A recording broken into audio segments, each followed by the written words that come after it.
அனைவருக்கும் வணக்கங்க. இது திங்கட்கிழமை சாயந்தரம் தான். இன்றைக்கி சித்ரா பௌர்ணமி. அதனால் காலையிலே போயிட்டு கிரிவலம்லாம் போயிட்டு வந்தாச்சு. செம்ம கூட்டம் கிரிவலத்தில்.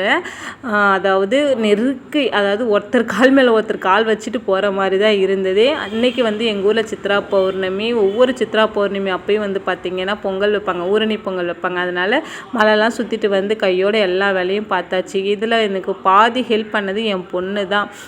சாமி சாமான் தேய்க்கிறதுலேருந்து சாமி பூஜை ரூம் அலங்காரம் பண்ணுறது எல்லாமே அவள் தான் பண்ணிகிட்டே இருந்தாலே. ஃபைனலாக பொங்கல்லாம் வச்சு முடிச்சாச்சு. இங்கே இந்த ஊருக்கு நான் இது 3வது வருஷம் பொங்கல் வைக்கிறேன். ரொம்பவுமே சந்தோஷமாக இருந்தது. அதாவது கடவுள்கிட்ட வேண்டிக்கிட்டே தான் இருந்தேன், எந்த ஒரு குறையும் தடங்கள் இல்லாமல் இந்த வருஷம் பொங்கல் வச்சிடணுண்டா அப்பா கடவுளே அப்படின்னு சொல்லிட்டு வேண்டிக்கிட்டே தான் வச்சுருந்தேனே.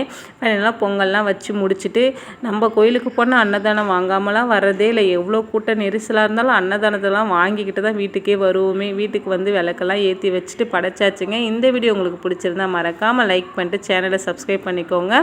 இனி வரும் மினி விளாக்ல பார்க்கலாம். Tata bye bye.